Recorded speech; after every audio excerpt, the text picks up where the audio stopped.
How are you? Where are you right now? I'm at home at the moment. I actually had COVID the last sort of couple of weeks, so Hey. yeah, so I've still been at home, but out of isolation as of midnight tonight. So I'm pretty excited. I'm heading back to Loughborough tomorrow. So Where's home? I live in Hampshire in the New Mhm. Forest. So yeah, it's been really nice to be back, but I didn't expect to be home for so long. So it'll be nice to get back to Loughborough and sort of some sort of normality again, I guess. Were you home before COVID happened to you, let's say? Yeah, so I came home from Loughborough for Christmas for about 2 weeks I was planning on. And then my mum actually got COVID, so we all had to isolate for a week. And then on our last day of isolation, I got symptoms. So it was Oh. another 10 days. So I've been home a bit longer than planned, but yeah, it's been nice though. How are you feeling now? Yeah, a lot better, a lot better. Yeah, it just wipes you out completely, and I felt awful for probably like 4 or 5 days. But yeah, now I'm so a lot better. So I think a lot of people probably asked you before, but I personally haven't, let's say, talked to anyone that has had it, um, or in great detail, let's say. What is it like? Like, how does it feel like it starts? How does it evolve? I think for me it was quite scary because it sort of came on overnight. Um, it was one evening I was feeling a bit tired, but I thought maybe it's 'cause I'd just been doing a lot of revision, staring at a screen. I had a bit of a headache, and then I woke up the next morning, temperature. I was all blocked up. I feel like I still sound like I've got a bit of a cold, but yeah, I was pretty much just really. It felt like I almost had cold kind of flu type symptoms. And then yeah, I just my temperature didn't go down, so I obviously went to get a test, and it came back positive. But yeah, it just knocked me out for a few days, and I felt really just not myself. But Mhm. yeah, luckily with rest and everything, I've got better quite quickly. But yeah, it wasn't pleasant at all. Does your body feel strange or? I had sort of body aches and was feeling quite fatigued, even though I'd not really done a lot. But yeah, it was strange. Like sometimes I'd be shivering, and then other times really warm, and Mhm. my skin felt quite like sensitive almost for a few days. But yeah, Yeah, I that doesn't think it sound seems pleasant. to be better now. So Is it similar to anything you've had before, experienced before, or is it just something? well, I had glandular fever in the Mm-hmm. summer of 2019, and I thought I was having something similar to that again. I just felt really, really tired, and just run down in general. Mm-hmm. But yeah, it felt most similar to that, I would say, for me. Yeah, So yeah, it's just very weird, but not nice. but feeling better now. Is your smell or taste back? It did go away, but yeah, no, I've been like trying to smell like coffee and stuff every day to try and get it to come back. And tonight was actually the first dinner I could like 100% taste. Oh, So that's good. that was good. Yeah, it's not fun like getting just hints of chocolate or something. It wasn't great. So Yeah, it's actually quite lucky in a way because I've heard a lot of in a lot of cases, let's say people haven't had their sense of smell back for like 2 months or 3 months. So yeah, no, I've heard the same from a few people. So I like eating, so I was quite paranoid about that. But luckily, it's come back quite quick. So and your mom's feeling okay now? yeah, yeah, no, she's feeling a lot better. My dad and my sister sort of had sort of mild symptoms Mhm. too, but luckily we've all been okay and seem to have gotten over sort of the worst of it, Yeah. which is the most important thing, I guess. So Well, it's, I mean, in a way, it's not good, let's say, but for people to also realize that, it happens even to athletes, people that are very fit, actually. Uh, yeah, I mean, before I we got it at home, I didn't really know anyone that had had mhm. it, or if I did know anyone, they hadn't really been suffering. They were asymptomatic, most people I knew, so they hadn't really struggled with it. But yeah, no, it's we're not invincible, so it's True. getting everyone at the moment, unfortunately. But How has that been for your studying? I mean, did you have to have any exams done for Christmas? well, I had an exam today, which I Yes. got finished, so that was nice to get that out of the way. I mean, I felt like I was okay. I had I could have a nap in the day or something if I needed to, if I felt tired. But it was more just not being able to exercise and everything, which felt really weird for me. I don't think I've had this long off in a while, so it was definitely different. But what are you, since you're gonna be, let's say, free to go out from midnight tonight, what are you gonna do tomorrow? well, tomorrow I'm going back to Loughborough, the third time lucky. Hopefully, I'm get back there, and then yeah, just get myself back settled up there. I've been put on sort of like a return to play, sort of to try and take it slowly, not throw myself straight back in, just to make sure I've fully recovered. So I've been talking to our physio up in Loughborough about that. So hopefully, I'm allowed to go on a walk tomorrow for like 15 minutes. Nice. See how I am. So that will be nice. And how are you gonna ease into it? Let's say, or Well, my physio in Loughborough, Kerry, has sort of put together a plan that they've been sort of distributing with any of the athletes that have got COVID up in Loughborough. So yeah, it's just taking it day by day, sort of seeing where you're at, making sure you don't develop any symptoms again or start struggling. yeah. Like shortness of breath and things, just making sure you're not really struggling. So yeah, I think I'll just start with that and see how I go and adjust it. Is it possible for you to have it again? I don't think so. I hope not. But I think sometimes some of the symptoms can come back or sort of linger for a while. So I think it's just making sure that you've fully like allowed your body to recover before going back sort of to normal training and exercise again. So How come you're able to play now, let's say? Because I mean, just for people to understand. I mean, when I say playing, I mean like just like running and exercise. I can't actually play tennis at the moment, so. Yeah. Is anyone at Loughborough allowed to play?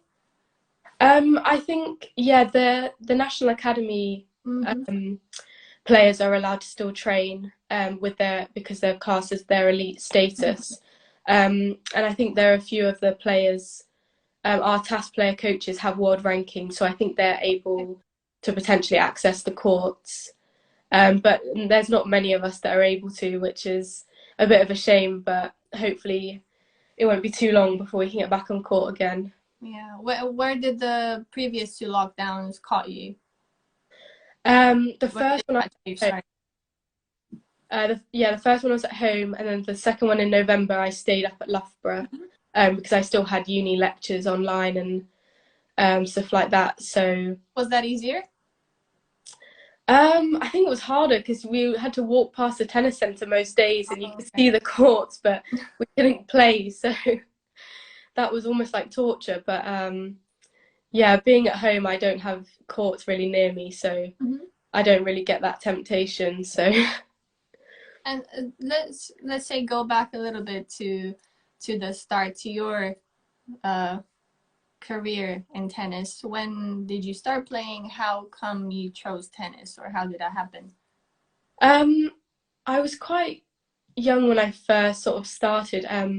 My parents both did judo, so they were really into that and competed sort of nationally and everything. But they used to like playing squash together.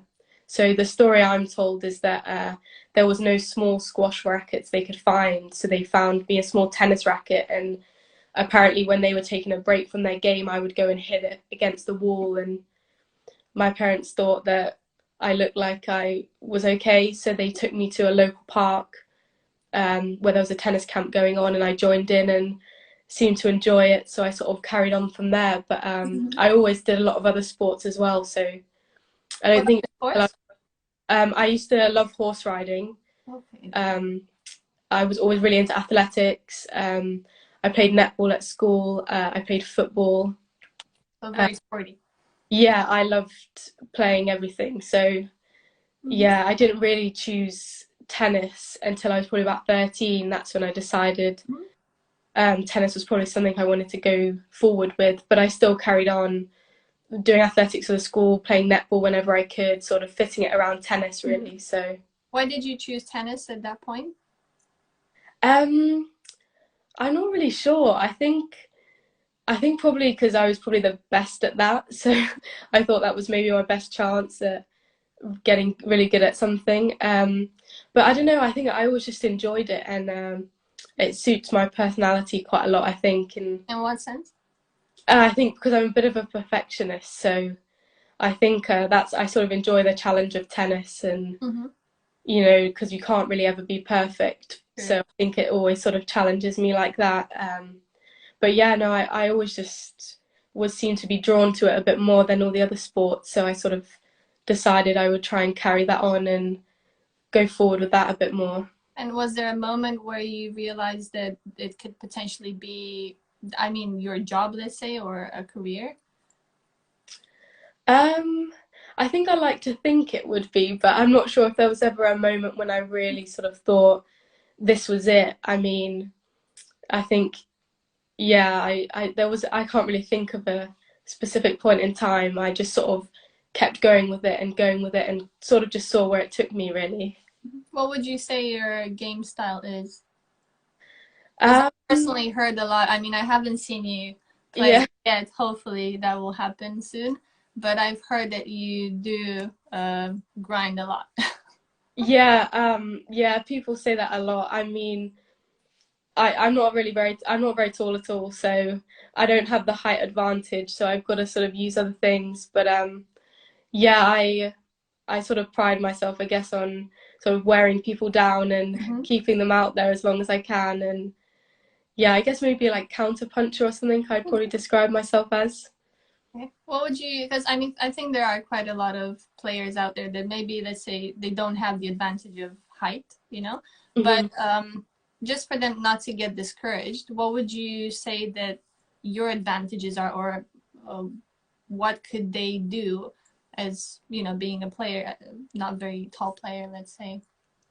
I think for me, because I always did a lot of other sports, I always, my fitness levels were always really high and I always felt really confident and comfortable, if rallies were 10 plus shots, Mm-hmm. it didn't really phase me. So I always sort of worked on that and made sure that I was sort of fitter than my opponent and could sort of outlast them. Um, and I think, yeah, that's the main thing is sort of going with your strengths really. Like for me, there was no point trying to hit aces all the time because it just wasn't what I was going to be good at, so I had to sort of work at other areas and maybe be tactically a bit smarter and mentally a bit tougher. Mm-hmm. So yeah, I guess I sort of just tried to work with what I was good at rather than thinking about sort of what I didn't have on the court, I guess. I can see someone saying that you have the best backhand in the game. Is uh, that your favorite shot? yeah, it is, yeah. Yeah, if someone bet me £1 million or something a shot to make, I would definitely go backhand. So And what player would you say what player do you think you're similar to? I think, well, growing up, my idol has always been Dominika Sibylkova. Mm-hmm. I met her at Wimbledon once, actually, on my 16th birthday, and it was Wow. like How the was highlight that? of my life. So, yeah, I think I'm probably most similar to her. I think, she's pretty fiery out there. Mm-hmm. She always puts in a lot of effort in her matches. They always seem to go on forever, and yeah, I always sort of looked up to her because again, she wasn't the tallest, but she was so quick around the court, and tactically she was so smart. Like I Mm-hmm. tried to sort of model my game, I guess, on her a little bit. Mm-hmm. And let's say this idea of being tactically smarter than your opponent, that is that something that came from you, or is it something that came more from your coaches? How do you develop that? Um, I think it sort of came a bit of both, really. I mean, from a young age, always being smaller than everyone else, I soon worked out that I couldn't out hit anyone. And sometimes I was sort of getting out hit by a lot of girls, so I had to figure out a way to sort of counter that or, get through it. So I think I sort of learned the more I played matches really and came up against players of different game styles. But yeah, a lot of my coaches have always sort of, I've always been the sort of player I practice drop shots a lot, like sneaking into the net, just things that maybe would throw someone off a little bit. I've never really just been at the back of the court, smacking balls cross court down the line. That's Mm-hmm. not really how I've ever trained. So I think, yeah, my coaches have always sort of tried to add some little extras to my game that maybe could throw someone off a little bit. And you mentioned something about, you know, the more you played matches, the better you understood how to do that, how to be tactically better, let's say. Um, are you are you, let's say, more towards drilling or more towards playing matches and points and, you know, match situations? Let's say from a player's perspective, but Mhm. also from a coach's perspective, because you do coach as well. Yeah, I think for me it always helped to play matches. I mean, I'm definitely much better in a match than in practice. Yeah, I've always improved a lot. The more matches I play, I tend to improve and have always gotten better that way. I think there's definitely obviously times when drilling's important, especially if you're doing something maybe a bit more technical. Mm-hmm. But I think, yeah, if I had the choice, I'd much rather go out and play a set or something with someone rather than drill for hours. I Mm-hmm. think I just lose concentration after a while. I understand that Yeah, perfect. Yeah, hitting for more than 20 minutes for me is a nightmare, let's say. yeah, definitely. There has to be something competitive there. Oh yeah, definitely. I think that's always a way to keep people engaged, and especially, if you're competing at a good level, like everyone's so competitive. So as soon as you put anything competitive on it, like it seems to flip and people Yeah, get sort of extra intensity or focus. So yeah, I definitely think match play is the way forward. sure, sure. And also, let's say going a little bit further, let's say to your education.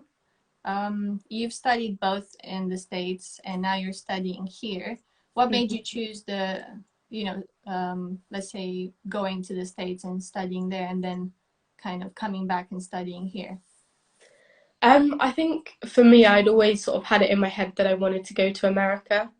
I had a lot of friends who were a bit older than me that were either studying or had studied there, and I'd always heard such good things, and I just felt like that sort of environment would really benefit me, and I'd sort of gain a lot from it. So yeah, for me, when I was looking at going to university at sort of 17, 18, I didn't look at anywhere in the UK because I knew I wanted to go Mm-hmm. out to the States.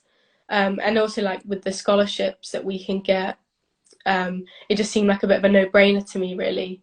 Where Uh, did you go again? I went to Louisiana State University.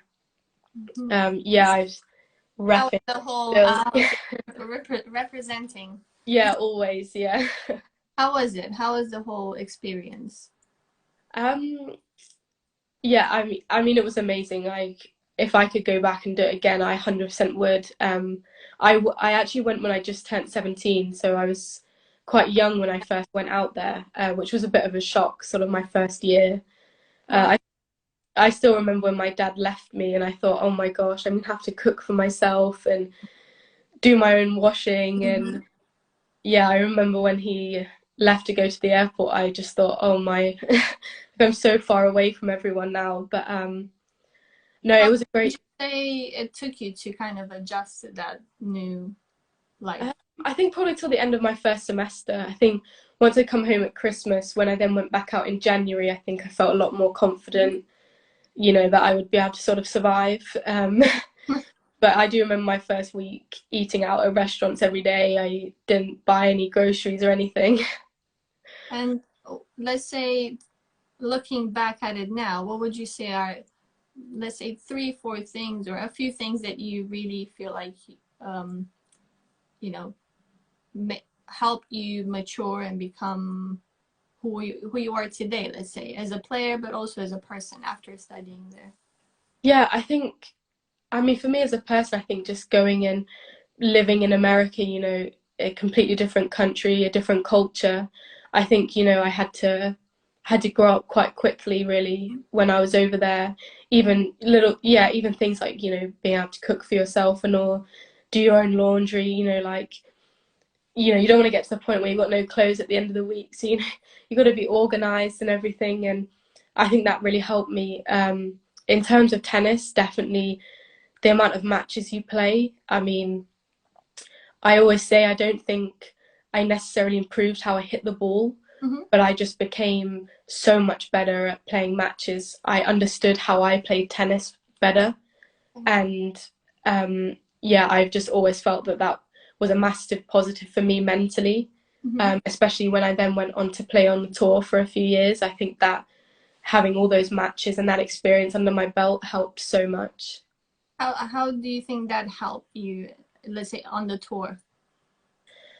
I think just the fact that, you know, each week we would play on a Friday and a Sunday, Mm-hmm. and, you know, you could play terrible on Friday and lose, but you had to get yourself back ready for that next match on Sunday. You know, you didn't have time to sort of Dwell on be, it. yeah, be down about it or beat yourself up about it. You sort of had to just get back out at practice on Saturday, get better and get ready again. And I think it's similar when you're playing on the tour. You know, most weeks you're losing at some point, whether it's the first round or the final, and then you've got to go again the next week. So I think just being able to just pick yourself up, learn from it, and go again, that helped me massively. What is the wait between the waiting time, let's say, between a tournament and the other? Because players go abroad, let's say, for 3 or 4 weeks, sometimes even more. And let's say if you lose in your first, even in the qualifying, let's say third round of qualifying, you still have to wait quite a lot until your next match. How do you deal with that? What is it like? The wait, seeing other players still playing. Yeah, I mean, sometimes it can be up to a week before you then play again, especially if you lose, like you say, early in qualifying or something. I think at first I found it difficult, you know, because like you say, you'd look at other people, maybe some of your friends that were still doing well, and you think, oh, you know, I wish I was still in the tournament. But you've definitely got to just try and remain focused on yourself. And yeah, you got, for me, I always tried to get back out on the practice court, Mm-hmm. sort of keep myself busy hitting or doing fitness, you know, trying to keep yourself occupied really, and just keep in mind that you're then preparing for that next match. So it doesn't feel just like sort of dead time that you're wasting at a tournament. Is that still something you want to do going forwards? Playing, getting back out there on the tour, playing some tournaments? Yeah, a lot of people keep asking me this actually, but yeah, I'm not sure. I think I think if once everything, you know, COVID and everything has sort of died off a little bit, yeah, I think I would still enjoy it. Mm-hmm.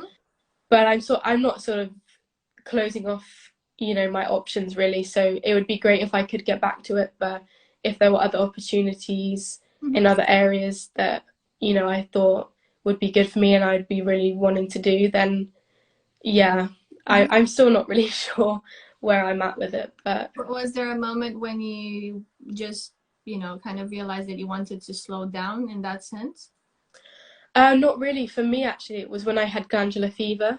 Okay. I was sort of at my best ranking just before I got ill, and What then was that? What was the? um, it was in the summer of 2019. Mm-hmm. So What was your ranking then? 604. That's.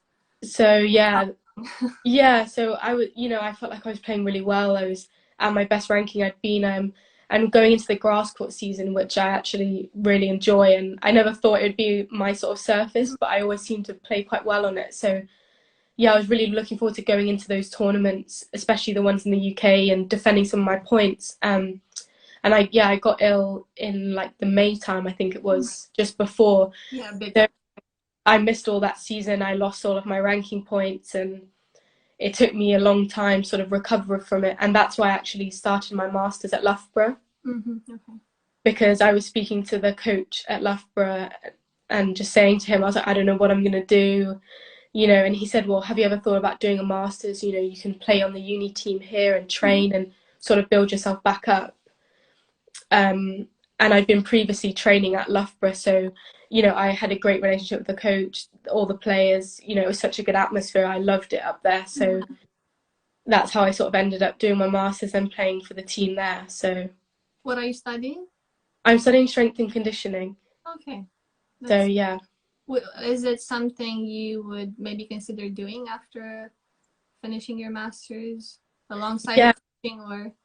Yeah, definitely. I was actually really lucky in America. I had some unbelievable S&C coaches who, I'm still in contact with now, and Oh, that's cool. um, I had two, well, three actually, female S&C coaches who were just incredible, and they helped me so much, not just in the gym, but you know, on the court, off the Mm-hmm. court. They were really sort of strong people for me, and I always sort of really looked up to them. So I think that's why I always really enjoyed S&C, because I loved going to see them and Yeah. working hard. And yeah, so it's something I've always loved doing and been really interested in. So yeah, that's why when I saw the Masters at Loughborough and S&C, I thought sort of a too good opportunity to miss, Mm-hmm. really.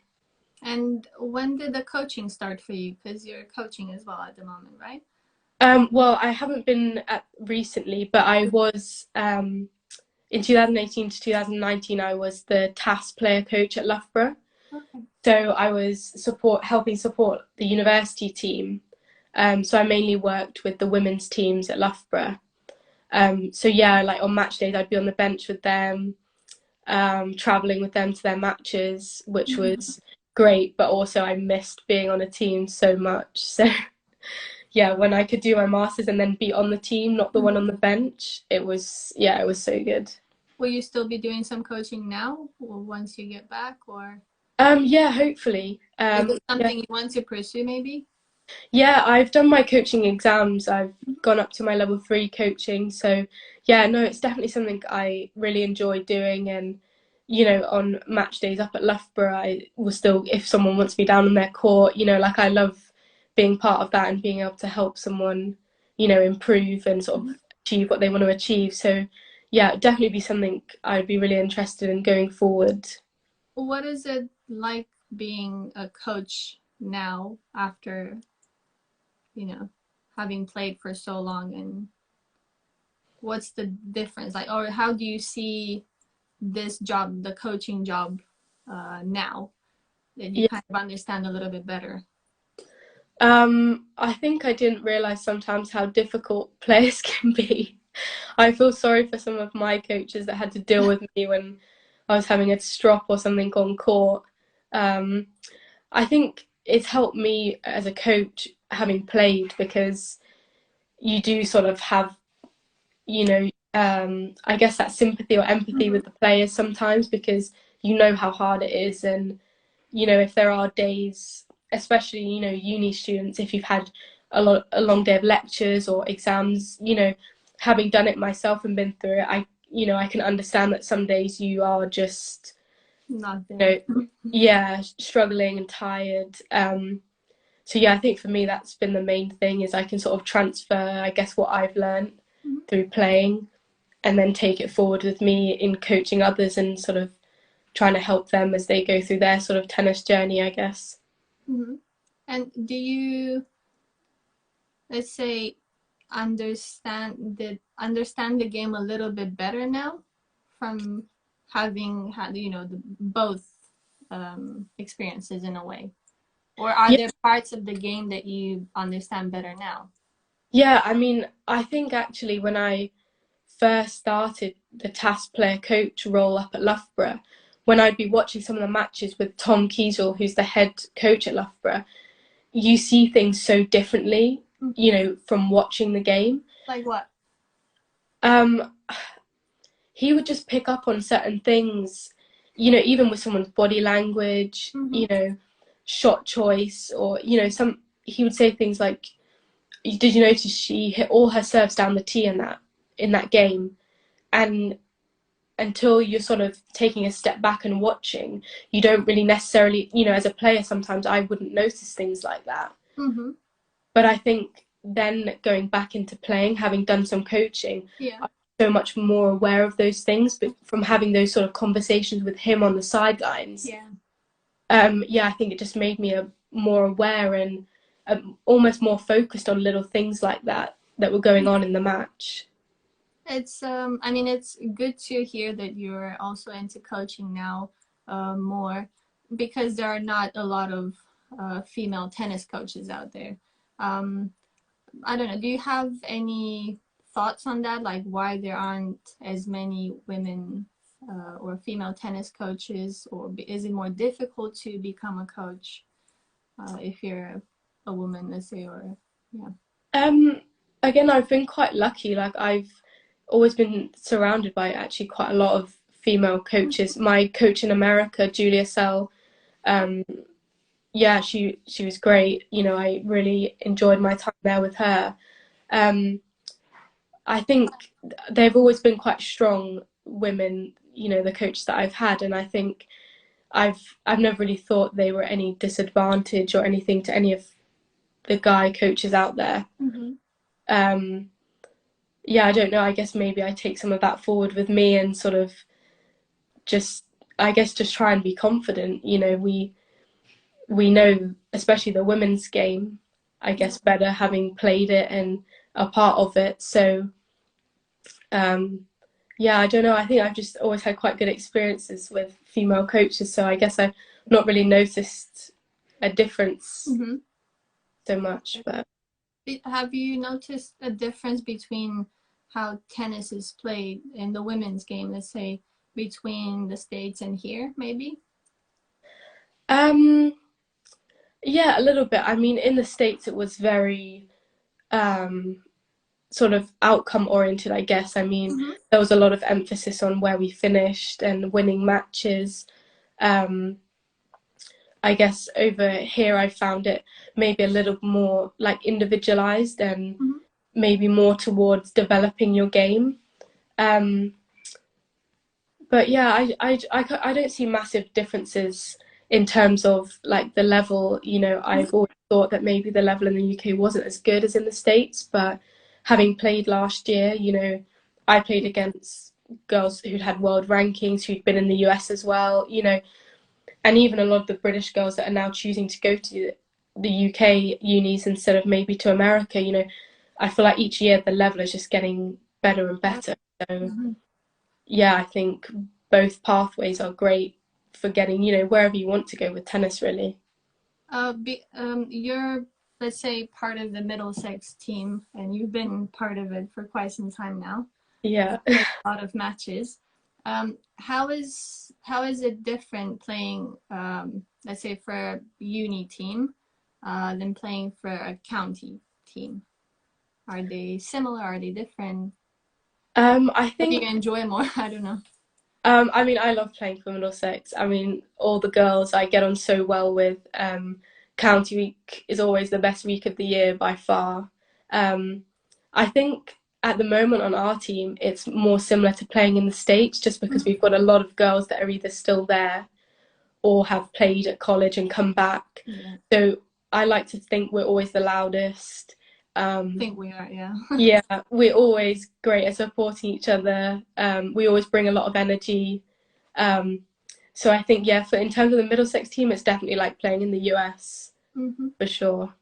And let's say when you went back on the tour after having played at uni level, um, were there any differences there? Did you, I don't know, where was there any shock in terms of the way the girls played or? I think it was quite similar, really, at the sort of lower levels when I was Mm-hmm. playing the sort of 15,000, Mm-hmm. 25,000 level tournaments. But I definitely noticed a difference when I started playing in the higher levels, sort of like the 60Ks, 100Ks, WTA sort of events. How is that different?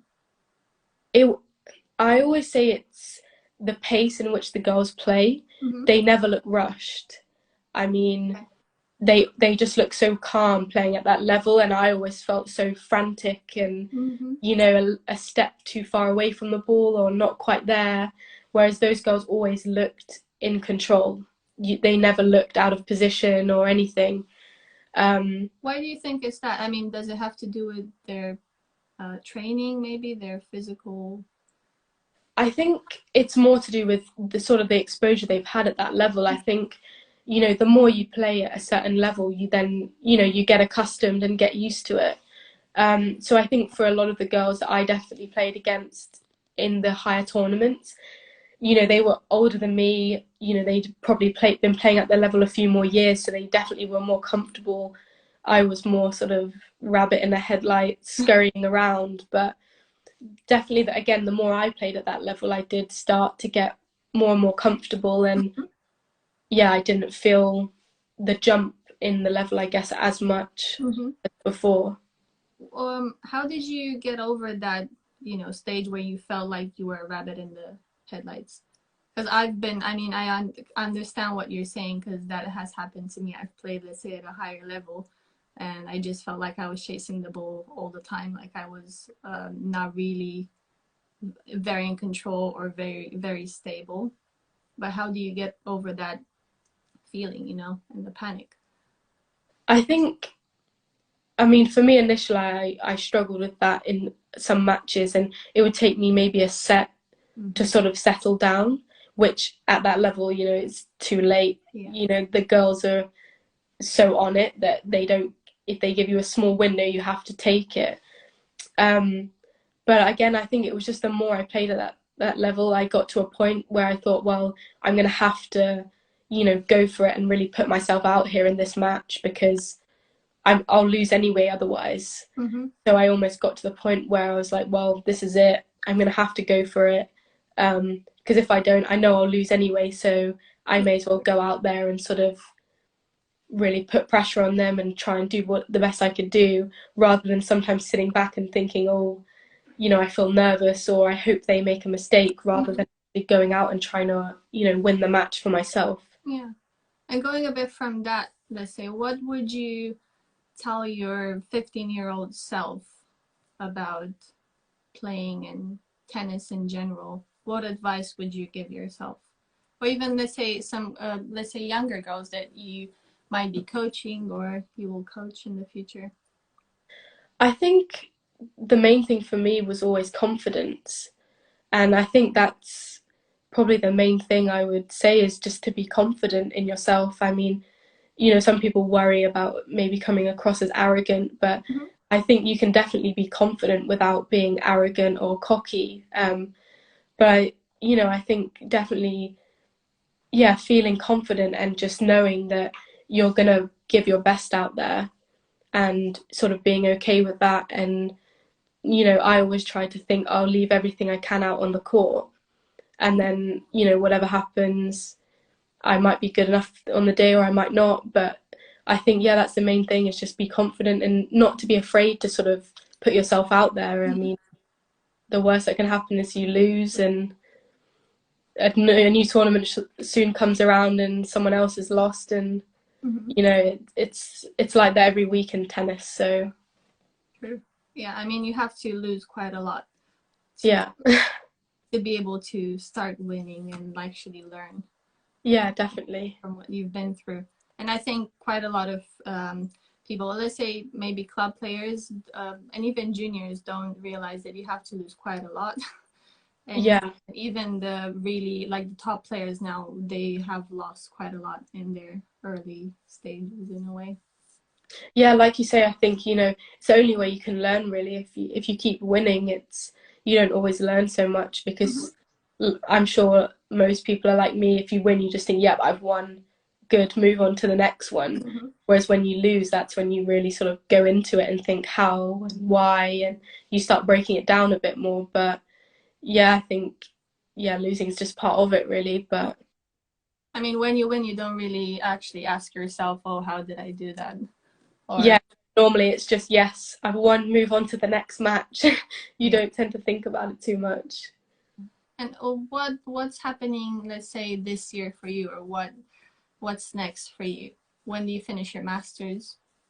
I'll finish my masters this summer, so at the end of the summer, I'll hopefully graduate with my masters. I was hoping to have my last season at Loughborough, but with the current situation, I don't think that's going to be possible, which is a shame. But I'm hoping there may be county week or something like that in the summer. Okay. I missed that so much last year. Fingers Uh, crossed. so yeah, I'm hoping mainly just to get my Mm-hmm. masters sort of finished, out of the way. And then, yeah, after that, I'm not really sure.